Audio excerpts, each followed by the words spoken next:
Arizona, Colorado, Indiana, Michigan, New Jersey, Tennessee, and Virginia. Listen up. WynnBET is now live in all these states, and the excitement of Wynn Las Vegas has finally landed in online sports betting and casino play. From boosted parlays to live in-game offs on every major sport, WynnBET gives you the tools to win. Sign up today for your risk-free $1,000 sports bet. Download the WynnBET app now or visit wynnbet.com to start winning. You're listening to the Huddle Up Podcast with Chad Jensen and Zach Kelberman. Join Broncos Country's deep divers at milehighhuddle.com and sound off. And now it's time to drop some knowledge.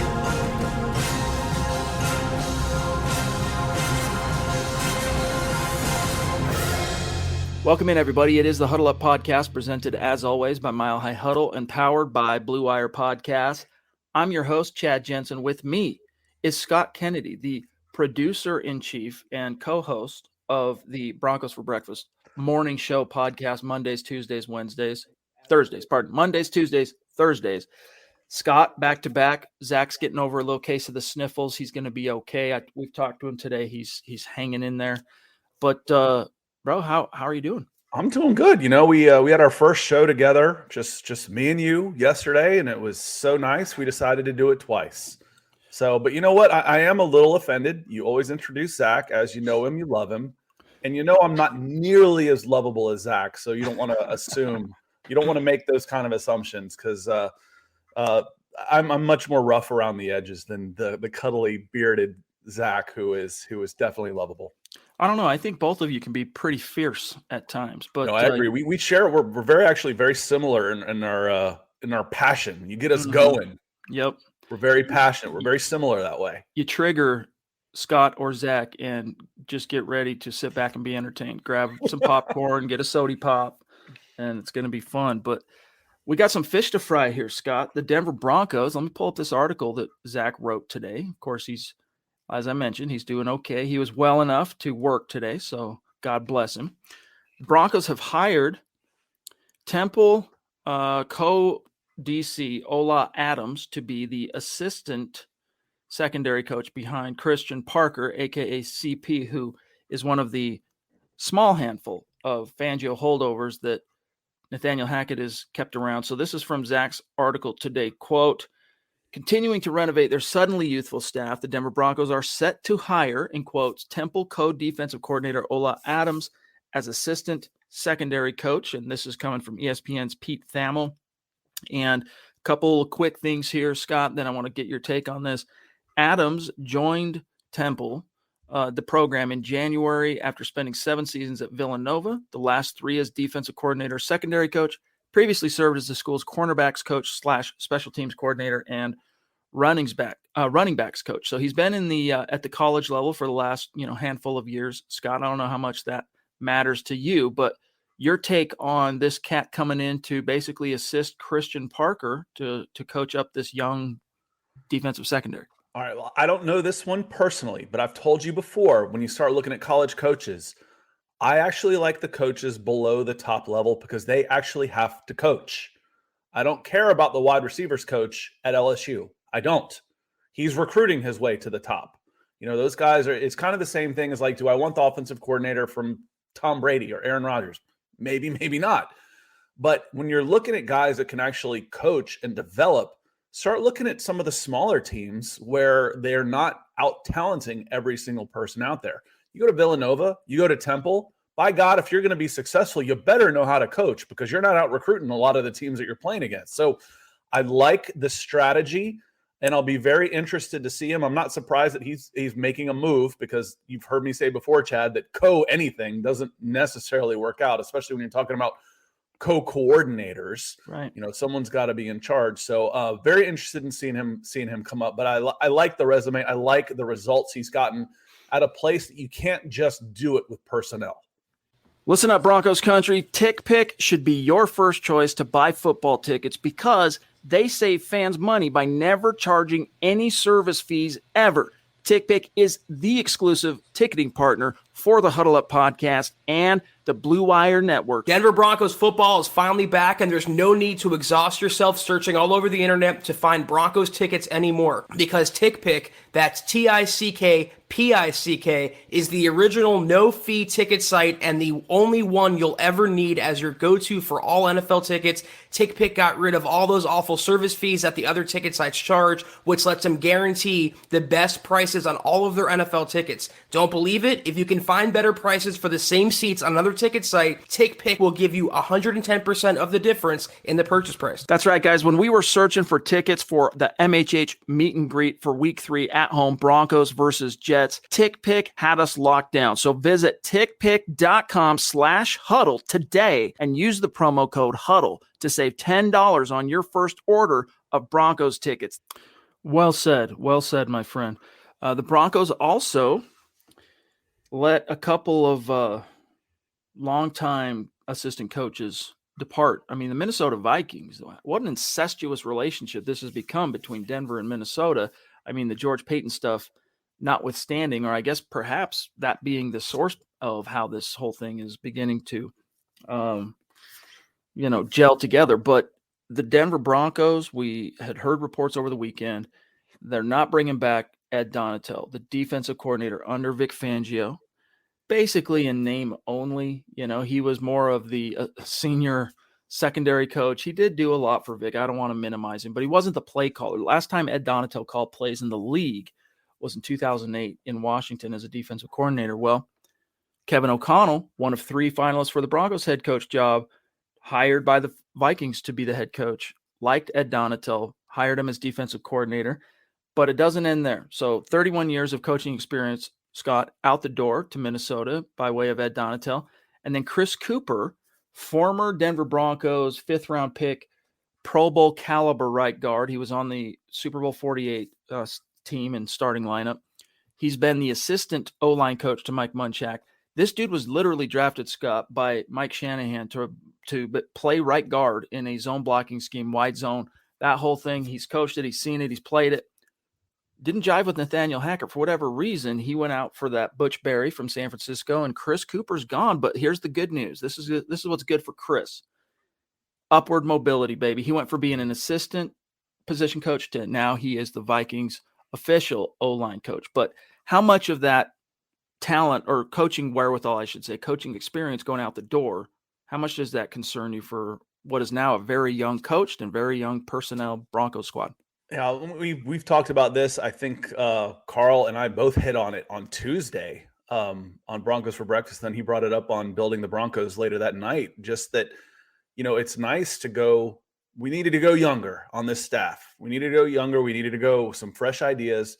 But as the pendulum swung a little too far to one way or the other. But I'm not surprised when any coaches are dismissed by the new guy coming in at all. It's more of a surprise to me, honestly, when they're kept. I mean, all the way down to director of the scouting, the front office people. When there's a regime change, people like to bring in folks that they're a little more familiar with. And Lawrence coming in with some stars saying it looks like the Vikings are striking back at Peyton. Maybe not. Who better than to place a call and give a recommendation. Say, hey, we're not keeping this guy. You'll love him. I think it's probably more like that as far as a recommendation from a general manager to, it's a relationship business to make a call. If George Payton didn't want that guy, didn't like him, he probably wouldn't have. I would almost guarantee you he gave him a recommendation for that position. Guys, we teased it. I want to come back to this. We teased it, and Lawrence, appreciate you, big dog. Here's the update for the month of February for the Super Chat rankings. We're just a shade behind on this one. But the top 5, the one that may have changed is D-Dub is probably 2. I would almost be positive Michaela Parker is up to 3. Michaela's up to 3. So those first 4, though, in terms of being in the top 5, we're confident. Corey H., let's see who might be behind him. Sam Bam's made some moves, but that's a pretty close approximation of where everybody's at. Tonight, this doesn't count, and I think last night numbers don't count to this, but that gives you an update, all right? And then one last thing, we'll dive right back into the topics for this evening.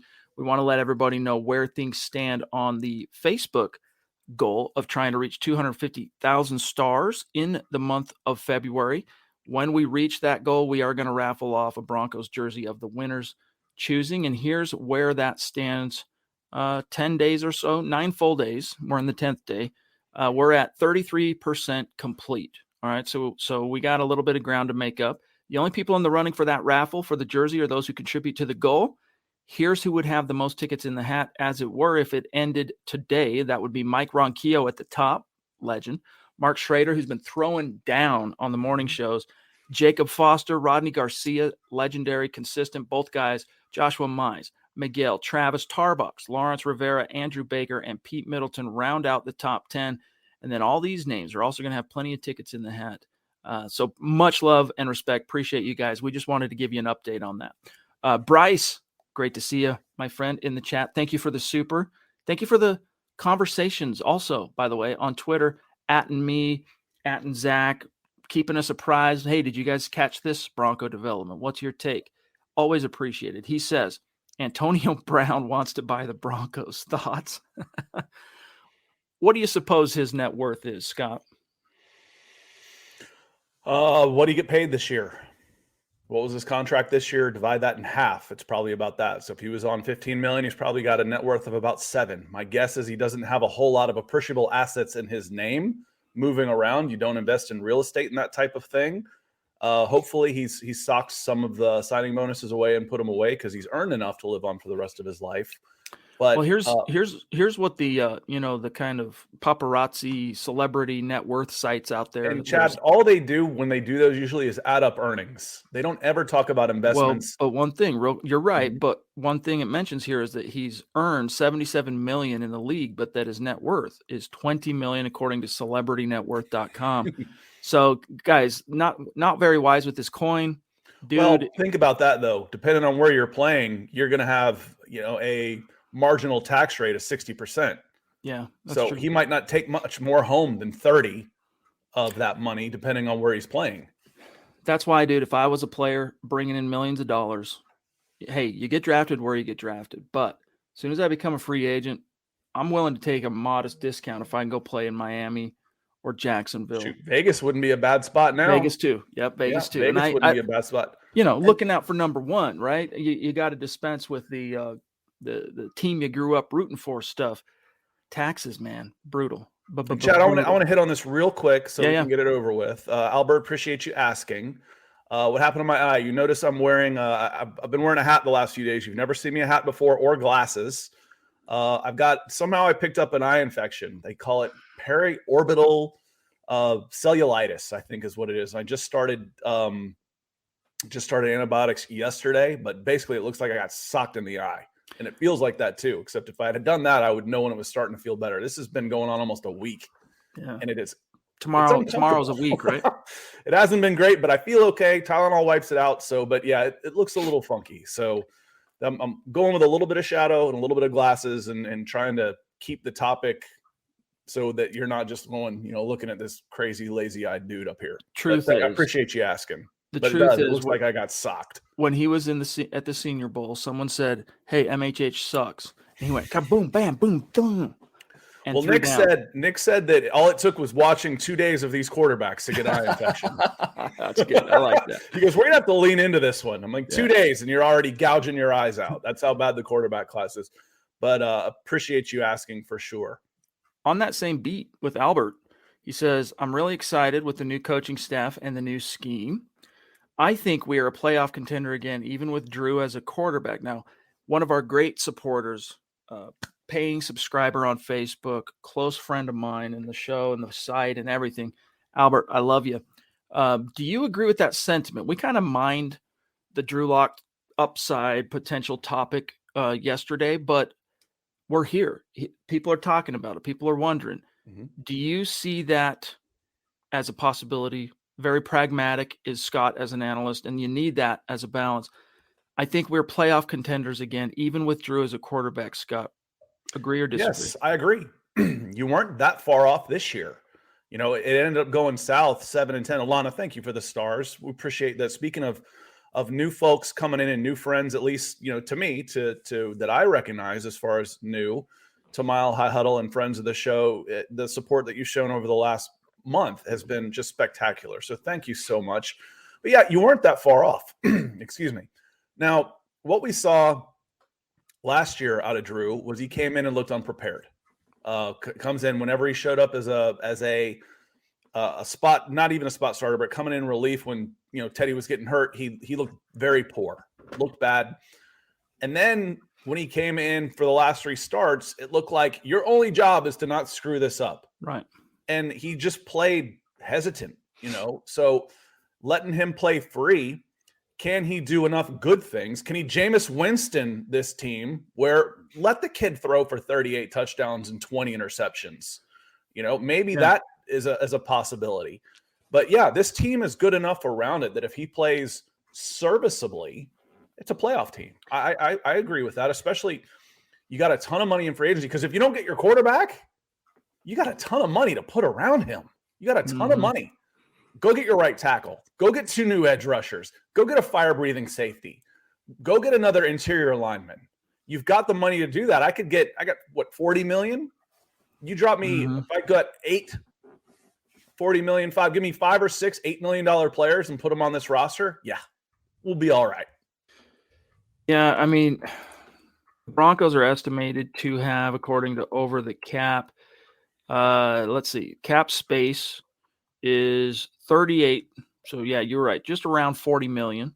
And that's before any restructures or extensions or waves or anything like that. But at a certain point, on the topic of Drew and can lead this team as is with this coaching staff to the playoffs, like at a certain point, do you trust the hire that you made? And especially it being an offensive-minded head coach who's going to be calling the plays coming from a prolific offense in Green Bay, albeit quarterbacked by a future Hall of Famer. If you trust that that was the right hire, then why wouldn't you at least be open to the possibility that if the job devolves back to Drew Lock for whatever reason in 2022, you have a better shot to swing for the fences with this guy coaching, pulling the strings than you would with Pat Shurmur / Vic Fangio. Kevin, thank you for the very generous super chat. What's up? He says to Broncos country, and the same for Casey Nickel. Casey is going to be on the show Wednesday next week. We're kicking back off our superstar segments. Casey would be a debut for Casey on the show. So we can't wait for that, big dog. Thank you guys. But, do you trust that you made the right hire, Scott? And if you did, then you got to also lean into that and kind of trust that Hackett might be able to tap into something, having Drew's back, believing in him. They both kind of have that goofy, enthusiastic kind of childlike joy for what they do. I think they could maybe hit it off, but I want to caveat this. I don't believe Drew Lock is the Peyton Hackett plan A for 2022. So yeah, I don't think so either. I think a veteran quarterback is plan A for sure. Now, which one is it? Might be A, B, and C. So, one of the frequent things I hear you say on the MHH is if you had gone with Drew, at least you would have known. At least you would have known what you had. What you don't ever address, at least publicly, is the administration and George Payton don't have anything to prove to you. Maybe they already know. Yeah, they might have. They may already know. Maybe George Payton says, "I know, and this isn't it." That's a very distinct possibility too. So there might be zero chance he's a Denver Broncos starter next year. I don't know. I think we got the question this morning. If you had to choose, who would it be? And I said the leader for me right now would be Drew Lock because he only one under the contract. I think it's probably like 33% Drew, 66% not Drew, which puts him as the leader because there isn't anybody else I'd say has a better chance than a third to be the Denver Broncos starting quarterback next year. And that's what's going to be so intriguing about this offseason until a move is made to get in a bona fide veteran quarterback. Then even if you go and draft a guy at number 9, there's no guarantee he's the starter next year at all. In fact, I probably wouldn't want him to be a starter next year. I'd let it be Drew Lock. Use up 1 year of his contract left. The problem is you've got a bunch of veterans on that team that might not be down with that. They are like, listen, we're here to win now. We Patrick Sutton, we re-signed. We want to win now, and maybe we don't believe in this guy. So a veteran is plan A for sure. Yeah.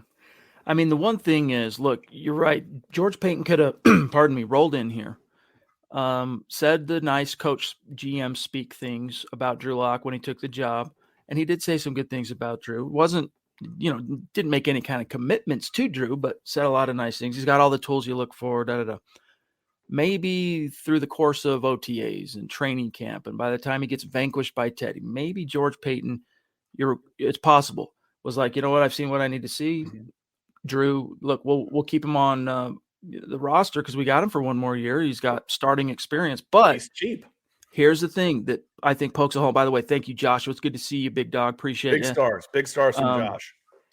Is George Payton said that one of the key questions that he was talking to these head coaches about, right, was what would your plan be for Drew? So if you already moved on from Drew as a possibility, I don't know that you even mentioned that. Now, granted, Scott, it was asked to him, where does Drew fit in? So it's not like he was out there saying, and now listen up, everybody. I want everyone to understand Drew Lock is a topic. And, he was asked specifically about Drew, but he decided to take that angle. All right. See, here's Chad. Here's the thing that always drives me crazy in the background when you bring this up, because you say it a lot. One, at least you put it on there, was he was asked specifically about Drew Lock. And in this interview, he says, yeah, that's going to be a big key. Any quarterback, any possible head coach, we're going to sit down and say, what is your plan for Drew Lock? And then he went on and said, we're also going to ask them what their plan is for guys in the draft. Mm-hmm. Who are you looking at in the draft? We're also going to say, what about free agency? What about veteran quarterbacks that we could trade for? I said, so the fact that he was asked about Drew Lock and then he talked about every single possibility at quarterback, he didn't say anything. He said nothing. So going on and saying, that was a key question. That was a key comment about Drew Lock. No, it wasn't, because he mentioned every single possibility when asked about Drew Lock. So by saying everything, he said nothing about Drew Lock. So here's That's the what full, I read into it. Here's the full quote. Mm-hmm. All right. Let me read it for everybody who's not with us live. No doubt. So the question was, does Drew fit in to your plan in 2022? No doubt. Definitely. How Drew did this year and kind of how he evolved. We want every candidate to have an opinion on Drew. How are you going to get the best out of Drew? Do they have a knowledge? And then as you bring up, now he switches gears. Do they have a knowledge of the college quarterbacks? Do you have knowledge of the free agent quarterbacks? Who have you been around? What's your ideal quarterback? What type of philosophy are you going to run on offense? It's a big conversation when you're interviewing these guys. It can go 5 to 7 hours, and quarterback is obviously a big part of the conversation.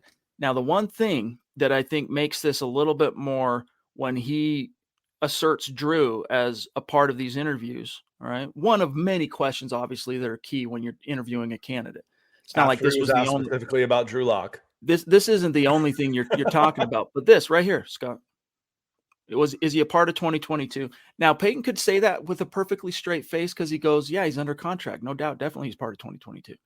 And be like, you know what? He's not my option to start.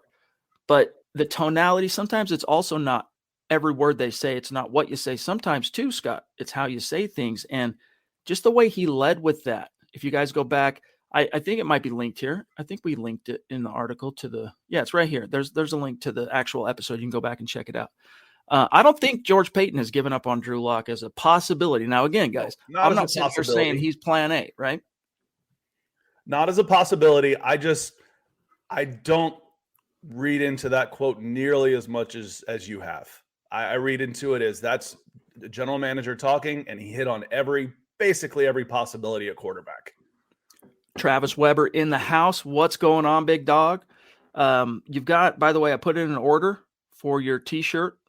The specific thing we needed that we were emailing back and forth about came available finally through the merch store, so it's on its way to you. Appreciate you, buddy. He says, I hope you get well, Scott. Hope you get well. So who did Minnesota take from us? Hopefully you saw that by now. They took Ed Donatel and Chris Cooper. Okay. Travis Tarbox, you're a prince. Joshua coming back in. You should see the other guy. Well, my son, who is 12 years old, and he's getting to be about my size at 12, he plays a bunch of sports, so his hands are always getting beat up. So he's like walking around rubbing the scrapes on his knuckles, saying, that'll teach the old man to mouth off to me again. That's right. Thank you for the reminder on this, Bryce. Curtis Motkins, who is a very treasured running backs coach that's gotten a lot of production out of that position for Denver.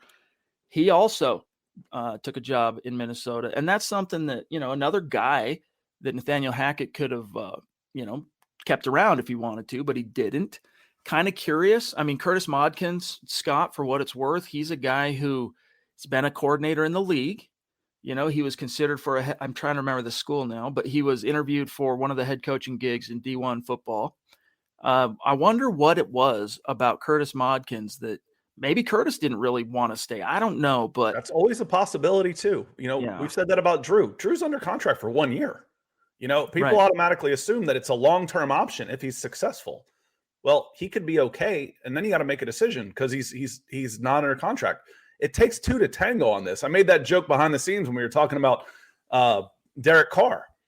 Derek Carr and say, would McDaniels really give away another quarterback and really tank them like that? I'm like, you know what? Derek Carr probably said, I want out of here.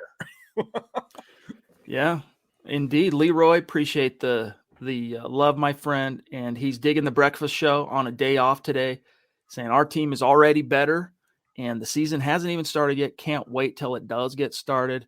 Amen to that. Appreciate you tuning in this morning. Yeah, Travis thanks. We went for about 90 minutes this morning, and we could have gone longer. It was a fun time this morning. Appreciate you joining us. I was wondering why that MP3 file took so long to buffer once I uploaded it to the RSS. I'm like, dude, we went 90 minutes this morning, and we didn't even hit on a lot of the stuff we were planning on talking about because, well, we had fun. We were having fun. So Nick and I have a good time doing that. Travis, thank you for coming back with the Stars again. And when does the new league year start? I know it's March, just not the date. I haven't paid that close attention to it, Chad. Do you know? Yeah, it's March 16th,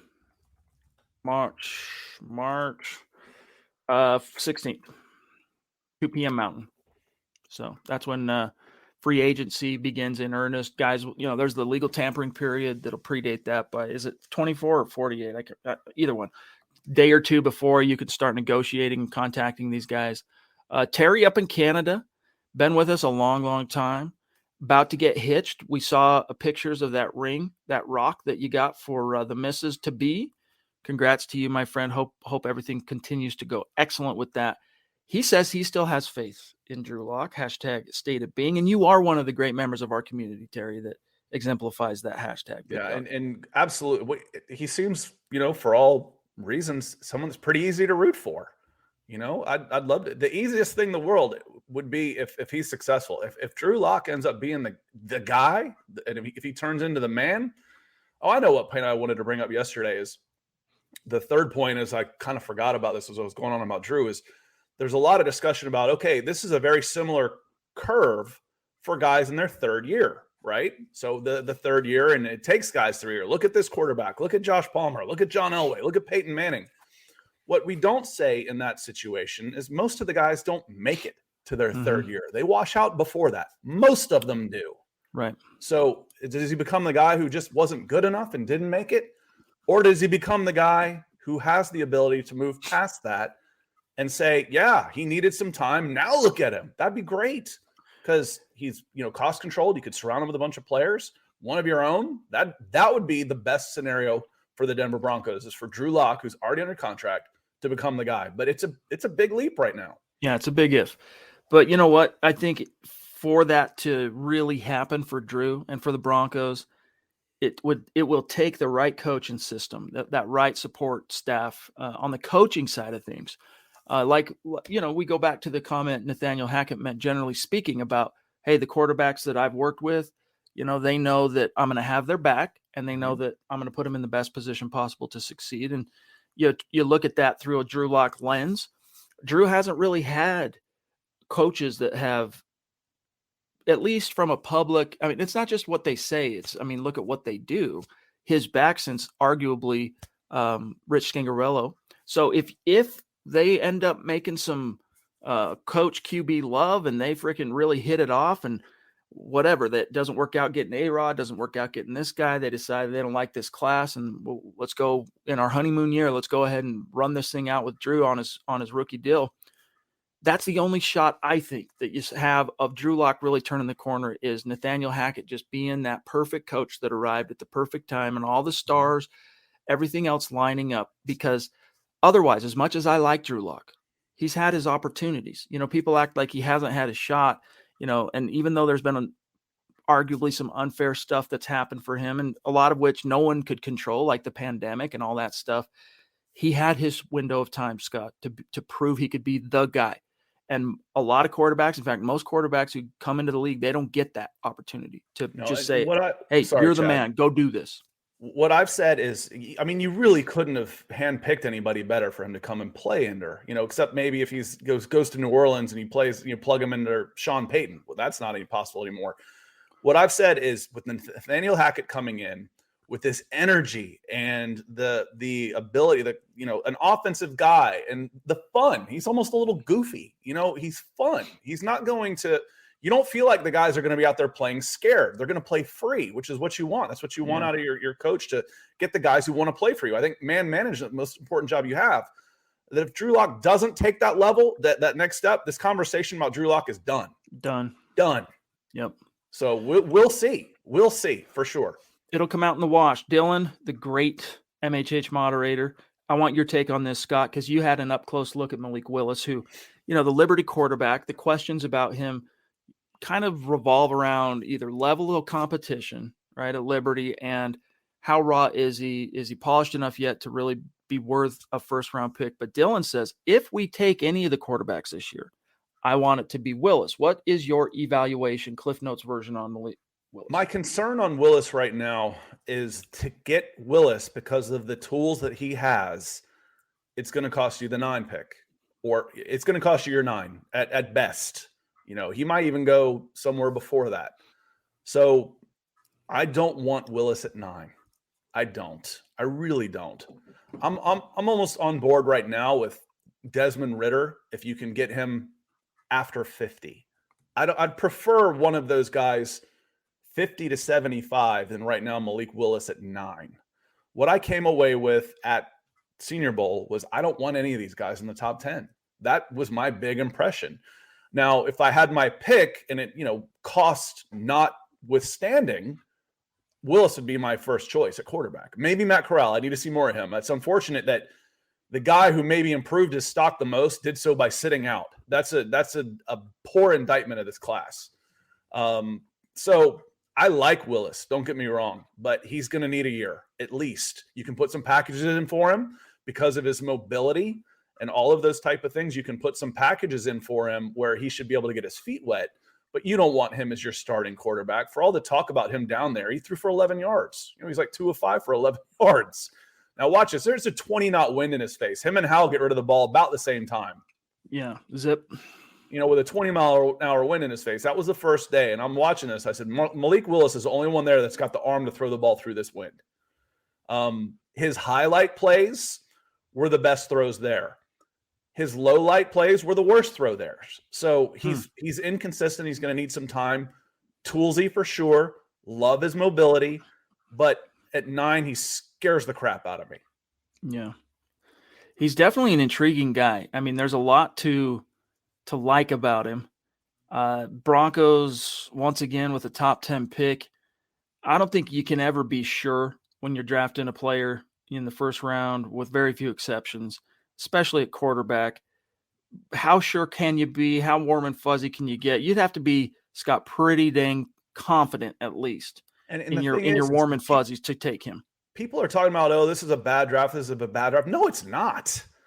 It might be you're not going to have your guys at the top 5 that are, that you think of as like, okay, this Trevor Lawrence to me looks like, a future Pro Bowler for sure. There's questions marks next to anybody, but this draft goes deeper. When I look at guys, I can name 25, 30 guys that I feel good about in the first round. I see a lot of guys that are projected second round that I really, really like.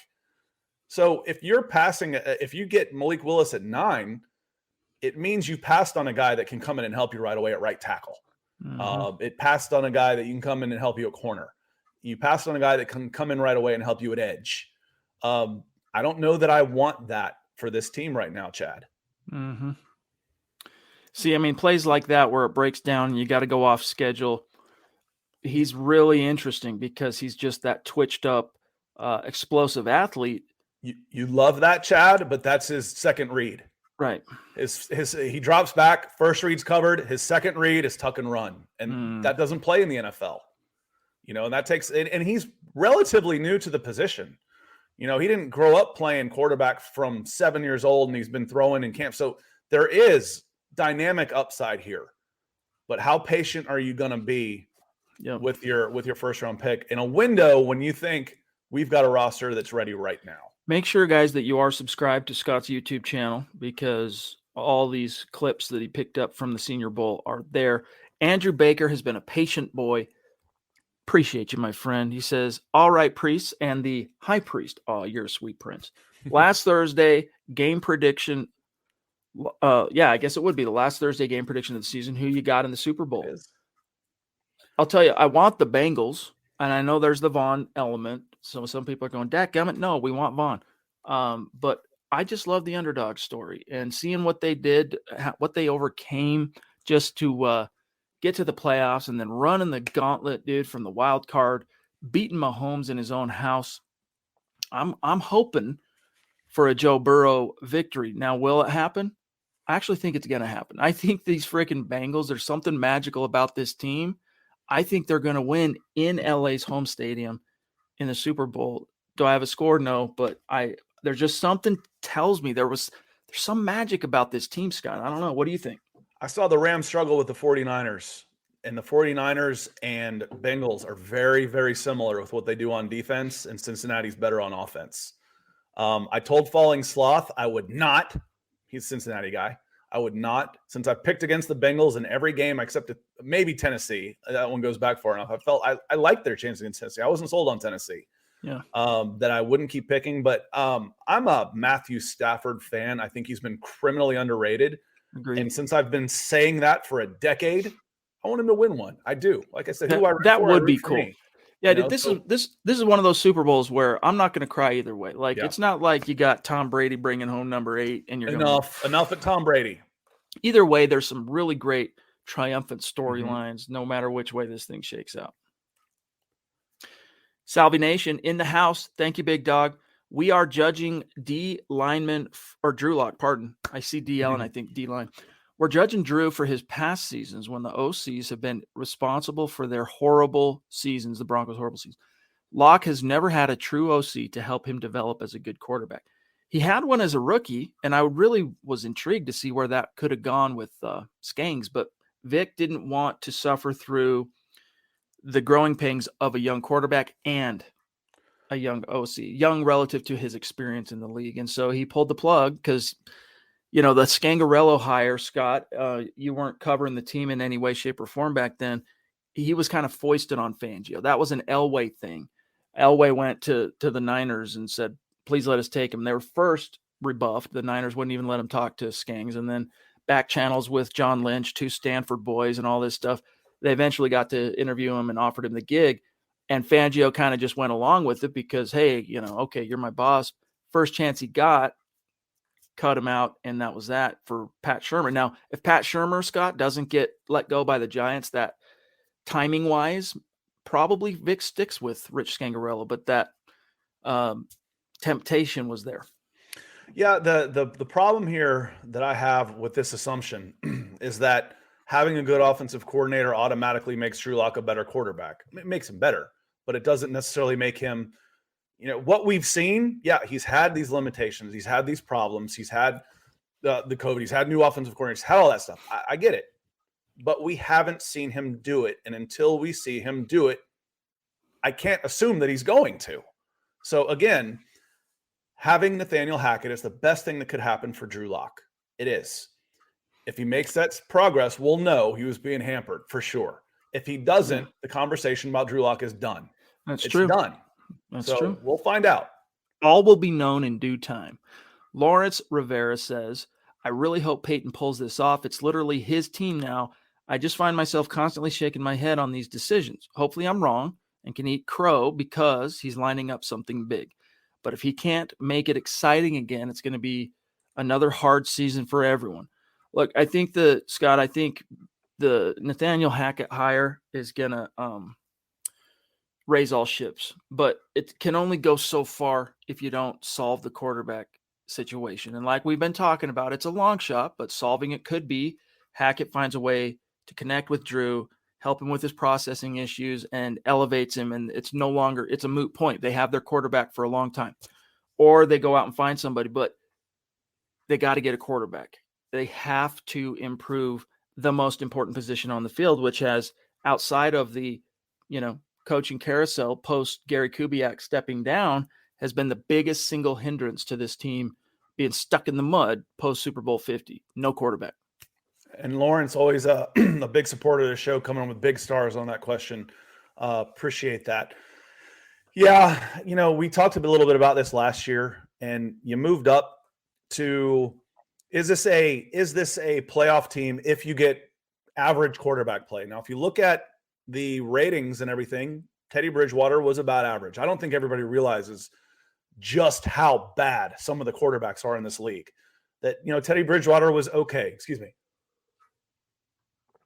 But then you run into all these injuries. This team wasn't good enough to lose Von Miller. I'm just talking about losses and injuries. Yeah. To lose Bradley Chubb, to lose 2 sets of inside linebackers. You lose a corner out of the gate, a couple backup corners. So the injuries on defense really played a toll. So when you're talking about looking at this roster, you think the defense is good enough for this to be a playoff team if everybody stays healthy and you get average quarterback play. I think you got, believe it or not, average quarterback play across the season, but the injuries, good Lord. Yeah. So yes, we want better quarterback play. We don't want just meh. We want good quarterback play because injuries happen. Injuries do happen. And this will help keep us from being so, a couple injuries here and there to the defense, and all of a sudden our season's over because we can't score. Yeah. Well, let's get some quarterback play. Let's do it. And if it's Drew Lock, great. If it's somebody else, we'll see. I've been an advocate for, saying, yes, if you can go get Aaron Rodgers or Russell Wilson, there are no guarantees. Going back to Salvi, and about, Drew Lock with his super, appreciate that for sure. Saying he hasn't really, had a chance based on the circumstances. That well could be true, but there's no guarantee either. The closest thing you can get to a guarantee right now is one of those veteran quarterbacks that we've been talking about. Yep. Edward, appreciate the super, my friend. He says he's ready for the draft, wants to come back on the show. Yeah, we'll have you back on, dude. I'm lining things out. We'll get it figured out. I'll be in touch. Yes, absolutely, Albert. DeMarcus Ware is going to the Hall of Fame. I think he'll be one of the inductees this year. I don't know how closely you follow that, Scott, but is there anything you could see keeping DeMarcus Ware from the Hall of Fame this year as a first time ballot? I'd have to see all his numbers, but I know he was an absolute nightmare for 2 different teams. So it makes sense to me. DeMarcus Ware, real quick. Let's just celebrate because he's a Bronco, 14, 15, 16, not quite enough years to get in the ring, but if he had one more season, he would have been Ring of Fame. He's top 10 all-time NFL with 138.5 sacks, and he twice led the league in sacks, which Vaughn, by the way, has never done.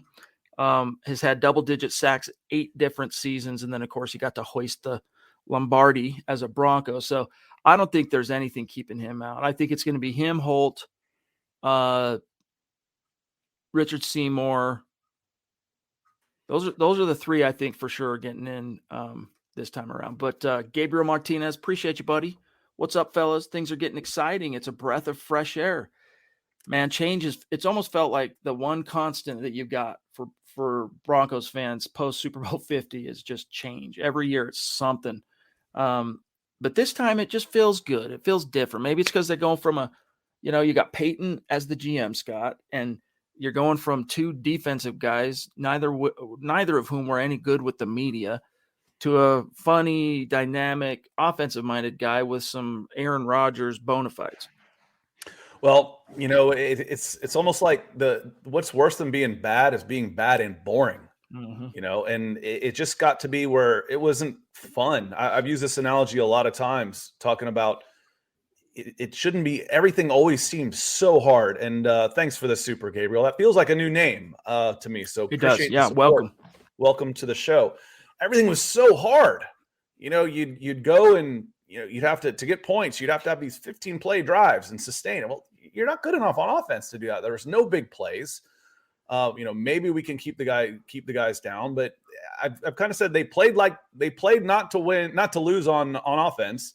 They played not to lose on defense. Well, who's going to win? How are you going to win any games like that? Clayton wants to know who's the MVP. Aaron Rodgers seems to think he's the MVP. One of the other news items, Scott, that came out of his golf tournament yesterday was he was announced as a 3-time MVP. And although he didn't say anything, when it happened, he went like this. 4. He flashed the number 4 for those of you listening after the fact. When you reach that age, it's one of the nice things about getting older is you care a little bit less about what people think about you. You're like, as long as my kids love me, I'm okay with everything else. Yep. I'm okay with everything else. So you got $250 million in the bank and you're 39 and a couple MVPs. You can speak your mind a little bit more. And Aaron Rodgers, God bless him. He's got some personality. I get tired of the robots. The won't say anything. And Phil coming in with some stars. Thank you so much. And Travis Starbucks coming in with some stars. Saying Scott's spitting facts here. I'm like, okay, which one? I'm like, yeah, that one. We can all agree on that one. Nothing against Tom Brady, but he's the GOAT. I'm ready for somebody. I'm ready for somebody else. I'm rooting against him pretty much every time he takes on the field. He's won everything there is to win. We get it. You got it. Get out. It's the same principle, Scott. You and I are pretty close in generation. We're only a couple of years off. So we are in the same generation, Scott and I. We're Gen Xers.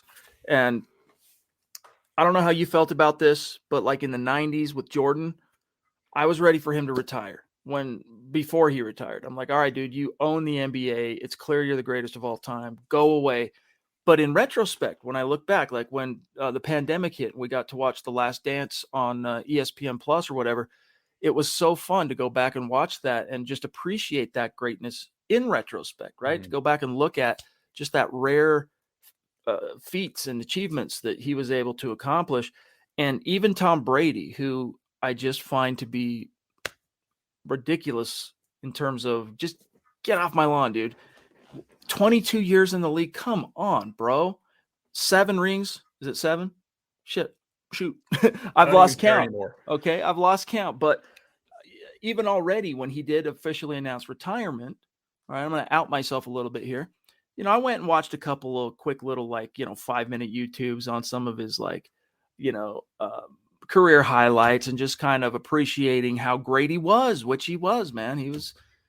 Look, in my heart, Elway's the GOAT, but if you look at it in terms of the rings and staying power and consistent, outside of the year that Tom tore his ACL in Kansas City, guaranteed playoff berth if you're the New England Patriots or Tampa Bay Buccaneers. And that's to say nothing, Scott, of all his rings. So he's the GOAT. The time had come.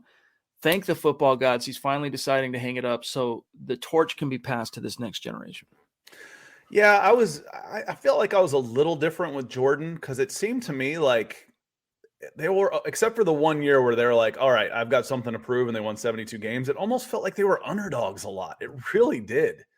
The Phoenix Suns with Barkley, they won like 63 games, and it's like, okay, I don't know. I enjoyed watching them for some reason, but the dynasties can be a good thing. Now, when Kobe and Shaq, maybe it's because I like Michael Jordan. I was not a Kobe fan at all. Watching him play basketball actually angered me that they were so dominant. I was like, I quit watching. I'm like, okay, let me know when someone is beating the Lakers and I can start watching basketball again. Right. But they were so dominant. But with Brady, like I said, enough's enough. Enough's enough. Kevin Vinn coming in saying, what are adjustment you want to see on the D-line? Through playoffs, good 4-man pass rush, Reed and Chubb average, and Purcell just not the same since injury. Yeah, if you can get in, I apologize for saying it, but, the 98 Falcons team that went into Minnesota that y'all played in the playoffs, and they were 14-2. They were a really, really good team, but everybody was talking about that offense with Moss and Carter and Culpepper, the 15-1 Vikings. But I was like, The Falcons can beat this team because they have a 4-man rush. They can get pressure on Culpepper with 4 guys. Now, they're Cunningham. Oh, it was Cunningham, not Culpepper. That's right. Sorry. But anyway, the point remains. But they could get pressure on them, and that's going to make them dangerous. I've been a firm believer in the defensive line ever since. Blitzes are fun, all that kind of stuff. But if you can scheme a man free, it doesn't matter who you have running, blitzing. But if I can get pressure on you with 4 guys, I'm going to be a dangerous defense, very dangerous defense. And that's why Cincinnati's winning. That's one of the reasons they're winning. Yeah. They're getting pressure on Mahomes with 3 guys. Yeah. I mean, that was a key. And you're right about, Kevin, you're right about Purcell. He wasn't the same after his Liz Frank injury that cost him most of the 2020 campaign. So the Broncos need upgrades on the edge. All right. They need upgrades right in the middle pivot.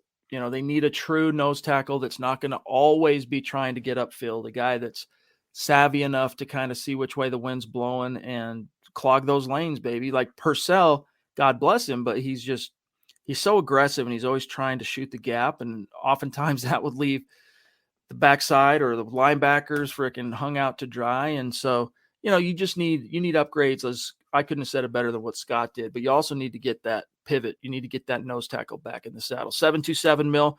And by the way, Scott, as we approach the 50-minute mark, we got a really rapid fire because I got to keep it pretty tight to 60 tonight. I got some things cooking with one of my kids. 727 mil. Love you, big dog.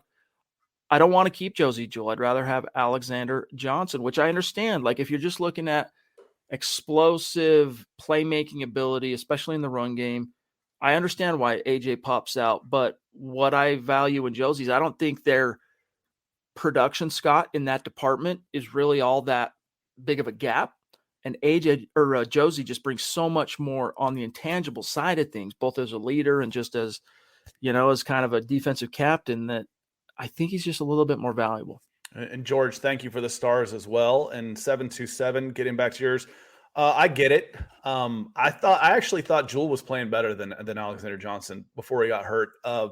When I came in here, as a blank slate to watch his team, I've heard hearing the discussions about Jewell, hadn't watched him. He's blue collar guy, soup to nuts. He can, do a job. And then I watched him start playing, and I'm seeing him go sideline to sideline, making plays. I'm like, this guy, I think he's better than you're giving him credit for.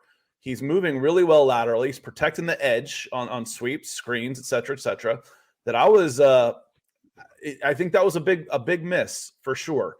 Got to watch out for where Ed Donatel ends up. If he ends up there eventually, I think that's his boy. I really do. He talked well about him all season, talking about, that all the work that he did with the team and how special he is. And when you go and you take a new job, you want to surround yourself with people you can trust, and you can trust to have some influence on the other people. So keep an eye on Ed Donatel.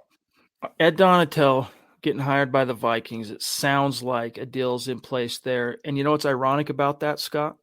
Vic Fangio, when his job security was beginning to be questioned down the stretch, right, as the Broncos kept losing. We know which way this is going, Vic. You were in a do or die situation. Are you starting to worry about your job security? And he threw out, a kind of flippant kind of, hey, you know what? I can't worry about that. If I am fired, I'll have a job within 5 minutes. So it's a little bit ironic that Ed Donatel gets a paid gig as a defense coordinator before his boss, Vic Fangio. I mean, I don't know. I'm not really making a comment on that, but I think it's ironic at the very least. Nathan, watch Tom Brady highlights versus Denver in the playoffs. You'll feel a lot better. I think if it was a race, Vic Fangio would have had a job as quickly as he wanted one. Vic Fangio doesn't need a job as quickly as he needs one. He's got plenty of money, and I think he can be a little more selective of where he wants to be. So I know that's, it's kind of fun punching down on Vic Fangio right now, but if he wanted a job the next day, I think he probably could have made some phone calls for some open defensive coordinators and taken the first one that was offered. But it makes you wonder what he's looking for, Scott. Sit back and I'll sit out a year if I need to. What do you think Vic's looking for? I mean, because you're right, and he's been sniffed by a lot of different teams have talked to him. What's he holding out for? Do you think it's money? Because I don't. No, it's not money. It's where am I going to have the best chance to win? Where am I going to feel valued? And where am I going to have the most autonomy? Mm-hmm. Hey, Nathan, thanks for that, buddy. And Travis Weber, I know you got to sign off, so we'll see you on Sunday. Steve Armstrong, thank you, big dog. I feel whomever is under center could help motivate the fan base. I remember sold out season. Let's see what happens in the draft and free agency. Hashtag state of being. Don't ever F with Broncos country and the Mile Highlander. I love that, dude. Yeah, we'll see what happens in the draft and free agency. I mean, again, Broncos need an upgrade, Scott, at at quarterback. And if that's an outside guy coming in, so be it. If that's Nathaniel Hackett pulling blood out of the stone with Drew Lock, so be it. But it has to happen for this team to move the needle. There is absolutely no way we will not see. That's a lot of negatives, I know. So make sure I got them all in the right order. We're going to see more explosive plays next year. I promise you. It's almost impossible not to. Literally. Yeah. He's going to take chances. He's going to throw the ball downfield. And that will play into the strengths of Drew Lock if Drew Lock's a quarterback. If he's not, it doesn't matter. We're not going to see the dink and dunk that we saw last year. And part of that by design. Part of it's through limitations of who's a quarterback. Part of it's by design.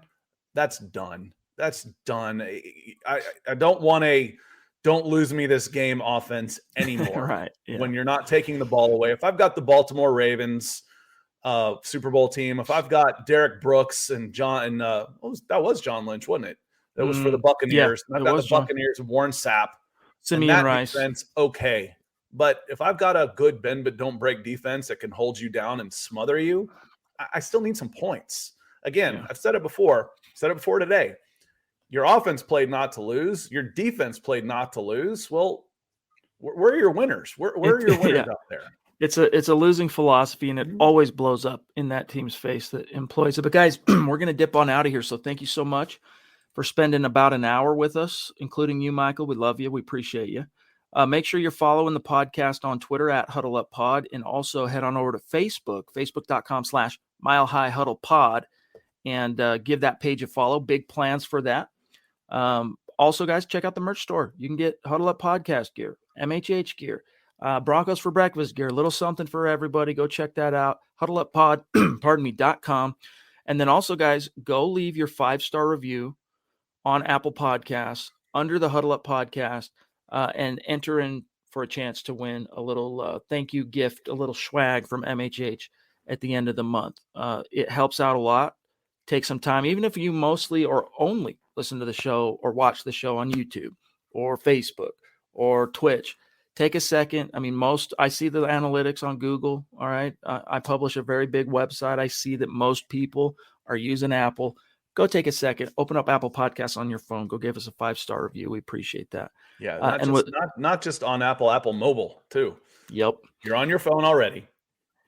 It's a small thing you can do to help us out in a big, bad way. Plus, hey, throws you your hat in the ring for a little bit of swag. And then one last thing here, Scott, and then we'll get out of here. I just want to shout out and let everyone know how they finished on Facebook. If this page would want to play ball with me here. And there we go. We got Lawrence Rivera at the top, Joshua Mize, Andrew Baker, Lana, Travis Tarbox, Gary Leeds Palmer, a.k.a. GLP, Michael Ronquillo, Travis Weber, Phil McLaughlin, and George Fox. Appreciate each and every one of you. And we'll see you on Sunday. Well, I'll be doing Broncos Book Club on Saturday around noon. But and then we'll see you for the Huddle Up Pod on Sunday. And thanks, Karen. Karen says she's just coming in, just getting here and scope out the replay. Thanks as always. Hit us up in questions on you're on YouTube already. Hit us up in questions. I like going through there and I read through the comments. And if there's anything that you need me to clarify or anything, the written word is nice to be able to clarify what you happen to say live that you might not have quite been very clear on. I will see you tomorrow night. I'll be behind the scenes on the chat on Dove Valley Deep Diver. So we'll see you tomorrow night at 6:00. Yep. Mountain time. And Scott, thanks for peeling off 2 hours in back-to-back nights to step in for Zach, who's licking his wounds. He'll be back in the saddle on Sunday, guys. Don't worry. Appreciate that, my friend. And it's been fun finally getting to break the ice, just you and I, getting at it, arguing about Drew Lock, arguing about George Payton's implications and what his remarks mean and all that. But it's been a lot of fun, bro. Absolutely. Again, it's always a good time. Always a good time. I'm never going to tell you I'm right. I'll just tell you what I think. Shout out to the great Super Chat superstars like Bryce, Kevin, Casey, Terry, Salvi, Edward, Gabriel, 727 Mill, Nathan, Steve Armstrong. We love you. We'll see you. For Scott, I'm Chad. For Zach, he'll be back Sunday. This is the Huddle Up Podcast on Mile High Huddle. Much love and respect. We'll see you on Sunday. You've been listening to the Huddle Up Podcast. Join Broncos Country's deep divers at milehighhuddle.com to keep the conversation going.